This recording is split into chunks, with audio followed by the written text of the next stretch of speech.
Welcome back to another new video of learn with Bhavna. अब हम start करने जा रहे हैं क्वेश्चन 9 ऑफ MSOE 001। अगर आपने पहले वाले अंटिल क्वेश्चन 8 अगर आपने क्वेश्चंस नहीं देखे, वीडियोस नहीं देखे, तो मैं वीडियो क्लास में एक फोल्डर का आपको लिंक दे दूंगी। आपको सारी वीडियो सारे क्वेश्चन वहाँ पे मिल जाएंगे। Now starting with question 9 of MSOE 001, हमें बात करनी है नॉन फॉर्मल एजुकेशन के ऊपर। इसके ऊपर मेनली शॉर्ट फॉर्म क्वेश्चन ही देखने को मिला है, लेकिन मैंने आंसर एक लॉन्ग फॉर्मेट के हिसाब से तैयार किया। अगर लॉन्ग फॉर्मेट में भी कोई क्वेश्चन आ रहा है तो आप अटेम्प्ट कर सको, राइट।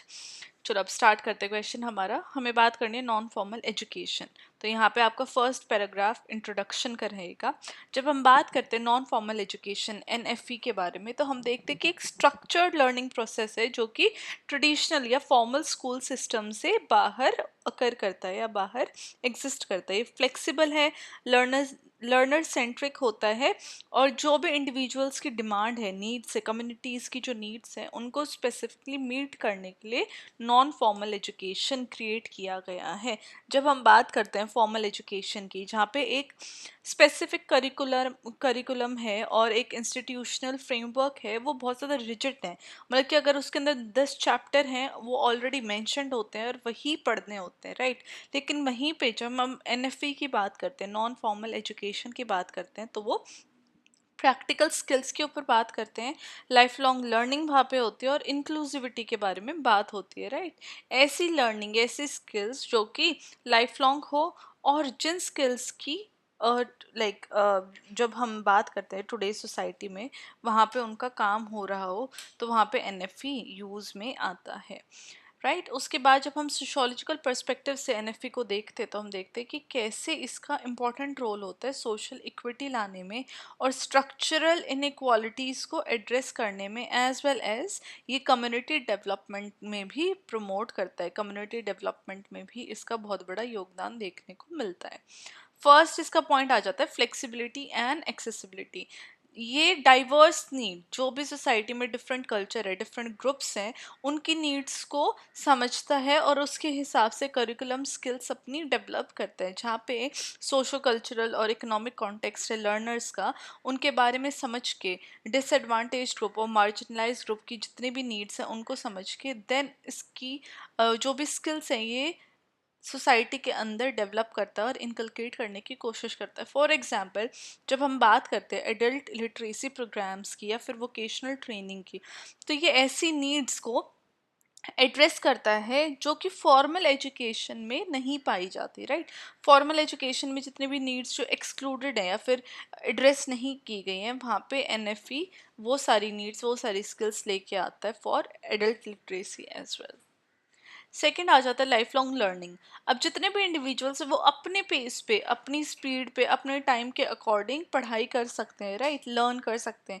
वहीं पे NFE सपोर्ट कर रहा है कि कंटिन्यूअस एजुकेशन होनी चाहिए, स्किल एनहांसमेंट हो, और एक dynamic socio economic environment students के लिए, लर्नर्स के लिए प्रोवाइड करना चाहिए, तो जिससे कि लाइफ लॉन्ग लर्निंग भी हमारी बढ़ जाती है।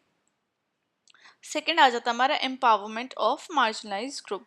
अब सोशल इंक्लूजन देखने को मिली है, जहाँ पे NFE उन एरियाज में रीच कर रहा है जहाँ पे फॉर्मल एजुकेशन सिस्टम भी नहीं रीच कर पाया है, such as women, tribal communities and economically disadvantage population. अब ये सारी जो ग्रुप्स हैं वो मे बी फॉर्मल एजुकेशन नहीं ले पा रहे हो due to various society reason. Various society जितने भी पाबंदी या फिर जितने भी रूल्स रेगुलेशन सेट हो जाते हैं, वहाँ पे सोशल इंक्लूजन NFE लेके आता है। सेकंड आ जाता है हमारे जेंडर इक्विटी। जब हम पेट्रियार्कल सोसाइटी की बात करते हैं तो NFE एक क्रिटिकल सोर्स देखा गया है वुमेन एजुकेशन लाने में, जहाँ पे अपॉर्चुनिटीज़ लेके आ रहा है स्किल डेवलपमेंट के लिए, इकोनॉमिक इंडिपेंडेंस के लिए और सोसाइटल पार्टिसिपेशन के लिए। तो जेंडर, जितने भी जो जेंडर बाइसेस थी या फिर जेंडर के बेसिस में जितने भी वुमेन के साथ जो उनको इक्वालिटी या राइट्स नहीं देखने को मिल रहे थे इन टर्म्स ऑफ एजुकेशन, वहाँ पे NFE एक क्रिटिकल प्लेटफॉर्म बन जाता है जहाँ पे वुमेन भी अब एजुकेशन या स्किल्स अपनी ले पा रही हैं, ताकि वो सोसाइटी में कंट्रीब्यूट कर सके और वो एक जॉब भी ले सकें, and they can gain independence economically as well. Third point आ जाता हमारा एम्पावरिंग माइनॉरिटीज़। अब एनएफई प्रोग्राम ऐसे हैं जो कि कल्चरल, लिंग्विस्टिक और एजुकेशनल नीड्स पे फोकस करते हैं, बेसिकली एथनिक और लिंग्विस्टिक माइनॉरिटीज़ की, जहाँ पे वो इंक्लूजन प्रमोट कर रहे हैं और एलिनेशन इससे रिड्यूस हो रही है। जब हम बात कर रहे हैं कि ऐसे माइनॉरिटीज़ के पास भी एनएफई प्रोग्राम जा रहे हैं तो वो सोसाइटी के एजुकेशनल सिस्टम में भी इंक्लूड हो रहे हैं, राइट, जिसकी वजह से वो आगे अपनी लाइफ में ग्रो कर रहे हैं, सोशली वो मोबाइल हो रहे हैं, ऊपर ऊपर लैडर पे वो दे can gain good society reputation and value, जिसकी वजह से जो एलियनेशन जो पहले देखने को मिल रही थी इन ग्रुप्स में, इन माइनॉरिटीज़ में, अब वो एलियनेशन रिड्यूस हो रही है और उनका इंक्लूजन सोसाइटी के अंदर बढ़ रहा है। थर्ड आ जाता हमारा एड्रेसिंग इकोनॉमिक इनइक्वालिटीज़। अब स्किल डेवलपमेंट हो रही है एम्प्लॉयमेंट के लिए, राइट। जब भी कोई स्किल डेवलपमेंट की बात होती है तो मेनली किस लिए होती है, ताकि एक बेटर जॉब, जो टुडे टाइम में जो जॉब्स हैं जो न्यू स्किल्स के ऊपर बेस्ड हैं, तो वो जॉब्स लेने के लिए एनएफई ट्रेनिंग प्रोवाइड करता है, जिससे कि इंडिविजुअल्स ऐसी स्किल ले पाएँ ताकि वो एक जॉब ले सकें, जिसकी वजह से वो इकोनॉमिकली स्ट्रांग हो जाए और जो वो साइकिल पॉवर्टी की जो उनकी चली आ रही है, उनको अच्छी जॉब्स नहीं मिल रही है, तो वो एक बेटर जॉब गेन कर पाएँ और ये जो पॉवर्टी की साइकिल है उससे वो निकल पाएँ। सेकंड आ जाता हमारा इकोनॉमिक मोबिलिटी। अब प्रैक्टिकल एजुकेशन दे पा रहे हैं, स्किल्स की बात कर रहे हैं, जिससे कि वो इनकम भी जनरेट होती हैं इन एक्टिविटीज़ के थ्रू, जहाँ पे एनएफए कंट्रीब्यूट करता है अपवर्ड मोबिलिटी, राइट, जिससे कि जितने भी डिसएडवांटेज ग्रुप हैं वो बेटर एजुकेशन ले पाते हैं और वो इकोनॉमिकली मोबाइल हो पाते हैं, इकोनॉमिकली स्ट्रांग हो जाते हैं और सोशली अपवर्ड मूव होते हैं in the hierarchical cycle, right. Fourth हमारा आ जाता है प्रमोटिंग सोशल चेंज। तो इसमें फर्स्ट हमारा आता है कम्युनिटी डेवलपमेंट। जितने भी एनएफए प्रोग्राम्स हैं वो फोकस करते हैं कम्युनिटी बेस्ड एजुकेशन पे। वो वहाँ पे इंडिविजुअल्स को एम्पावर कर रहे हैं कि वो जितने भी लोकल इश्यूज हैं, चाहे वो हेल्थ हो, सैनिटेशन हो या एनवायरमेंटल कंजर्वेशन हो, उसके बारे में एड्रेस करें और इंडिविजुअल्स कम्युनिटी के लिए भी एक कंट्रीब्यूशन करें ताकि कम्युनिटी डेवलपमेंट हो विद इंडिविजुअल डेवलपमेंट। सेकंड हमारा आ जाता है अवेयरनेस बिल्डिंग। जब हम बात करते हैं रेजिंग अवेयरनेस की, तो हम ऐसे सोशल इश्यूज की बात कर रहे हैं, जेंडर इक्वालिटी हो, चाइल्ड राइट्स हो या फिर डेमोक्रेटिक पार्टिसिपेशन हो, तो एनएफई ऐसी सिटीजनशिप, एक्टिव सिटीजनशिप फोस्टर करता है इंडिविजुअल्स के अंदर, ताकि वो एक कलेक्टिव एक्शन ले पाए, ताकि वो जितने भी सोशल इश्यूज आ रहे हैं, सोशल प्रॉब्लम्स जितने भी क्रिएट हो रही हैं, उनके ऊपर वो राइट स्टेप्स ले सकें and they can bring good changes with in the society, right. तो अवेयरनेस बिल्डिंग भी देखी गई है विद एनएफई। थर्ड आ जाता हमारे चैलेंजिंग इनइक्वालिटीज। सो एनएफई के थ्रू जो जितने भी ट्रेडिशनल पावर स्ट्रक्चर्स जितने भी पहले के बने हुए हैं, एनएफई उनको चैलेंज करता है, जहाँ पे वो मार्जिनलाइज ग्रुप को भी नॉलेज प्रोवाइड कर रहा है, स्किल्स प्रोवाइड कर रहा है, ताकि वो अपने राइट्स के लिए, सोशल जस्टिस के लिए वो अपनी आवाज़ उठा सके, राइट। तो एनएफई एजुकेशन के थ्रू जितने भी ट्रेडिशनल पावर स्ट्रक्चर्स हैं, मार्जिनलाइज ग्रुप हैं, उनको नॉलेज मिल रही है, राइट। उनको अपने राइट्स के बारे में पता चल रहा है, जिसकी वजह से वो अपनी वॉइस रेज कर सकते हैं for equitable and justifiable society. Fifth आ जाता हमारा इसमें fostering cultural preservation and innovation. तो इंडिजीनियस नॉलेज प्रिजर्विंग देखी गई है थ्रू एनएफई प्रोग्राम, जहाँ पे जितनी भी ट्रेडिशनल प्रैक्टिसेस हैं और लोकल नॉलेज सिस्टम है, उसको इंटीग्रेट करके एक कल्चरल हेरिटेज प्रिजर्वेशन के बारे में बात होती है।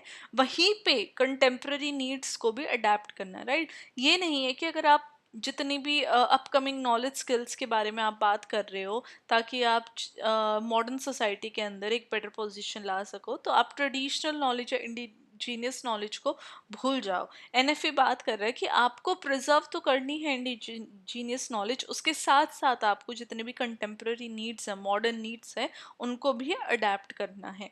सेकेंड आ जाता है balancing modernity and tradition, right. जो हमारा सेकेंड फर्स्ट पॉइंट था उसी से रिलेटेड ये सेकंड पॉइंट है, जहाँ पे हम बात कर रहे हैं कि कैसे ट्रेडिशनल नॉलेज को ब्लेंड किया जा रहा है मॉडर्न स्किल्स के साथ, जहाँ पे एनएफई हेल्प कर रहा है कम्युनिटीज़ को कि वो जितने भी चैलेंजेस है ग्लोबलाइजेशन से, वो काइंड ऑफ ओवरकम कर सकें और अपनी कल्चरल आइडेंटिटी को प्रिजर्व कर सके, राइट।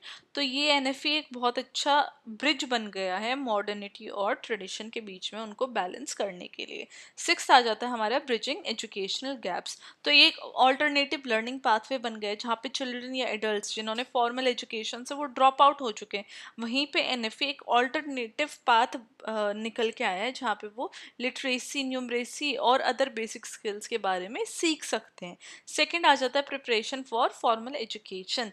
एनएफए हमेशा एक ब्रिज की तरह देखा गया है जहाँ पे लर्नर्स फिर से अगर उनको फॉर्मल एजुकेशन सिस्टम में अगर उनको री एंटर करना है तो वो अपनी जितनी भी लर्निंग्स है, बेसिक स्किल्स है या हायर लेवल लर्निंग्स है, उनको क्लियर करने के लिए, अपने एक बेस को स्ट्रॉन्ग करने के लिए एनएफई का यूज़ कर सकते हैं ताकि वो फिर से फॉर्मल एजुकेशन सिस्टम में एंटर कर सके और पीछे ना रहे, राइट। क्योंकि एक गैप ऑलरेडी देखने को मिल जाता है लर्नर्स की लर्निंग में या फिर थिंकिंग में। सेवेंथ हमारा आ जाता है community participation and grass root impact. तो एक तो पार्टिसिपेटरी अप्रोच देखने को मिली है जहाँ पे एनएफई प्रोग्राम इस तरीके से डिज़ाइन होते हैं कि कम्युनिटी पार्टिसिपेशन देखने को मिला है जहाँ पे वो इम्प्लीमेंट करते हैं ऐसी पॉलिसीज़ ताकि उनकी रेलिवेंस और इफेक्टिवनेस सोसाइटी के अंदर देखने को मिले, जिससे कि ज़्यादा से ज़्यादा लोग पार्टिसिपेट करें एनएफई प्रोग्राम्स में। सेकेंड है लोकल लीडरशिप डेवलपमेंट। जब हम बात करते हैं कम्युनिटी मेंबर्स के एज ट्रेनर्स या मेंटर्स या फैसिलिटेटर्स, तो एनएफई बिल्ड कर रहे हैं कि ऐसी लोकल बिल्डरशिप ताकि जो एक सेंस ऑफ ओनरशिप है कम्युनिटी के अंदर वो खुद ब खुद आए और उनको ये भी फील हो कि अच्छा ये तो लोकली हमारे लोग हमें लीड कर रहे हैं, देन वी मस्ट पार्टिसिपेट। तो और लोकल जो एक लोकल पर्सन जितने भी जो प्रॉब्लम्स है, डिफ़िकल्टीज़ है, उनको अंडरस्टैंड करके एक ग्रास रूट लेवल पे जाके एक्सप्लेन कर सकता है, उससे लोग ज़्यादा समझते हैं या फिर ज़्यादा उनकी अंडरस्टैंडिंग डेवलप होती है। तो ये एनएफई का एक बहुत पॉजिटिव पॉइंट देखने को मिलता है। एट्थ आ जाता हमारा एजुकेशन ड्यूरिंग क्राइसिस। तो उसमें रेजिलियंस इन डिसरप्शन देखने को मिला है जहाँ पे ऐसी सिचुएशन आ जाती है कॉन्फ्लिक्ट की, डिस्प्लेसमेंट की या फिर पैंडमिक्स की, वहाँ पे एनएफई सर्व करते हैं क्रिटिकल टूल जहाँ पे वो कंटिन्यूटी ऑफ एजुकेशन लेके आता है। फॉर इंस्टेंस जब हम बात करते हैं रिफ्यूजी एजुकेशन प्रोग्राम्स की जो कि रिलाई कर रहे हैं नॉन फॉर्मल अप्रोचेस के ऊपर, जितने भी रिफ्यूजी प्लेसेस या फिर रिफ्यूजी कैंप्स हैं वहाँ पे एनएफई ही देखने को मिला है as a non formal educational approach. Second आ जाता है हमारा अडेप्टिबिलिटी टू इमरजेंसी। जब हम बात करते हैं अडेप्ट होना, राइट, किसी भी कोई भी एक फ्लेक्सिबल स्ट्रक्चर है उसके अंदर अडेप्ट होना या फिर उसके नीड्स को समझना, तो एनएफई एक बहुत इंपॉर्टेंट रोल लेके आता है जहाँ पे जितनी भी अफेक्टेड पॉपुलेशन है उनको इमीडिएट और प्रैक्टिकल लर्निंग सॉल्यूशन प्रोवाइड करता है। तो एनएफई का भी ये इंपॉर्टेंट पॉइंट देखने को मिला है जहाँ पे वो इमरजेंसी में खुद को अडेप्ट कर लेता है as per to society needs. Ninth आ जाते हैं चैलेंजेस। अब चैलेंजेस क्या देखने को मिलते हैं नॉन फॉर्मल एजुकेशन में। एक तो हमारा आ गया रिकॉग्निशन एंड एक्रेडिशन। अब एनएफई क्या है, उसको फॉर्मल कोई रिकॉग्निशन इतनी देखने को मिलती नहीं है जहाँ पे उसकी जो वैल्यू है वो कहीं ना कहीं लिमिट हो जाती है और मेन स्ट्रीम एजुकेशन में या फिर एम्प्लॉयमेंट में उसकी इंटीग्रेशन देखने को कम मिलती है। सेकंड है क्वालिटी एंड कंसिस्टेंसी। अब जो इसका डिसेंट्रलाइज नेचर है उसको रिकॉग्नाइज नहीं किया है, इसकी वजह से एनएफए की कहीं ना कहीं जो क्वालिटी ऑफ प्रोग्राम्स है वो कहीं ना कहीं वेरिएबिलिटी उसमें देखने को मिली है, चेंजेस उसमें देखने को मिले हैं, जिसकी वजह से जो लर्निंग आउटकम्स है वो अफेक्ट होते हुए दिखे हैं। थर्ड है सस्टेनेबिलिटी। अब काफ़ी सारे एनएफई इनिशिएटिव ऐसे हैं जो कि एक्सटर्नल फंडिंग के ऊपर रिलायबल हैं, जो कि उसकी जो लॉन्ग टर्म जो सस्टेनेबिलिटी है उसमें एक अनसर्टेनिटी देखने को मिलती है। मतलब कि वहाँ पे ये देखने को नहीं मिलता कि ये आगे भी सस्टेन करेंगे या फिर आगे भी वर्क करेंगे due to lack of funding या फिर एक्सटर्नल फंडिंग। टेंथ आ जाता है हमारा कंट्रीब्यूशन टू नेशन बिल्डिंग। तो ये प्रमोट करता है लिटरेसी एंड अवेयरनेस को, जैसे कि हमने अभी ऊपर बात की थी, जहाँ पे फॉर्मल एजुकेशन की वजह से जो गैप आ गए हैं वहाँ पे एनएफई कंट्रीब्यूट कर रहा है यूनिवर्सल लिटरेसी लाने में और सिविक रिस्पॉन्सिबिलिटीज़ के बारे में अवेयरनेस लाने में। तो एनएफई इनडायरेक्टली या डायरेक्टली नेशन बिल्डिंग में काफ़ी बढ़ चढ़ के कंट्रीब्यूट करता है। सेकेंड आ जाता है हमारा रिड्यूसिंग इनइक्वालिटी। तो एनएफई अलाइन करता है goal of justice and inclusion से, जहाँ पे वो नेशंस की जितनी भी सोशल इकोनॉमिक डिस्पैरिटीज़ है, डिफरेंसेस हैं, उनको रिड्यूस करता है एंड नेशन बिल्डिंग में अगेन हेल्प करता है। एंड देन ये वर्क फोर्स रेडीनेस भी लेके आता है, जहाँ पे इंडिविजुअल्स को वो हेल्प करता है कि वो जितनी भी इवॉल्विंग इकोनॉमीज़ है, इवॉल्विंग स्किल्स हैं, उनके साथ वो मीट कर सके, उनको अंडरस्टैंड कर सके, ताकि वो नेशनल डेवलपमेंट में कंट्रीब्यूट कर सके। तो वर्कफोर्स रेडीनेस भी थ्रू एनएफई देखी गई है। नाउ लास्ट हमारा पैराग्राफ रहेगा हर आंसर का कंक्लूजन। आपको ऊपर हेडिंग देके अंडरलाइन करके अपना कंक्लूजन लिखनी है।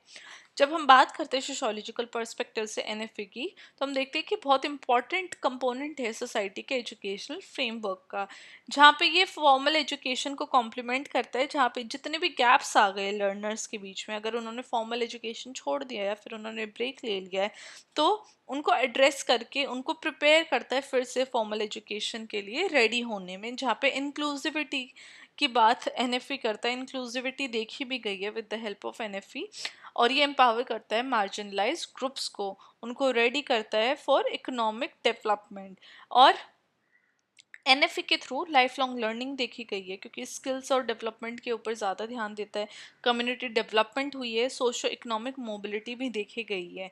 एनएफई कंट्रीब्यूट करता है building equitable and resilient society, जहाँ पे मैक्सिमाइज तो कर रहा है, लेकिन जो इसके इम्पैक्ट है, चैलेंजेस हैं रिकॉग्निशन के, क्वालिटी के, सस्टेनेबिलिटी के, उनको एड्रेस करना भी बहुत ज़्यादा ज़रूरी है।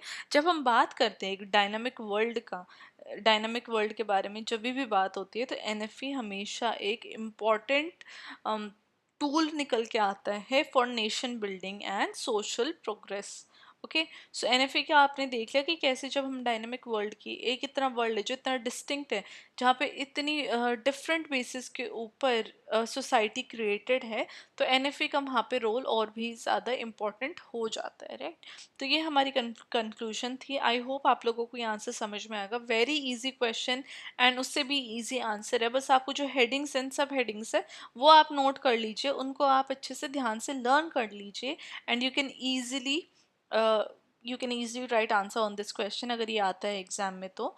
And this was it. I will see you very very soon with question 10 of MSOE 001। Till then, study well, study hard, and all the best for your exam.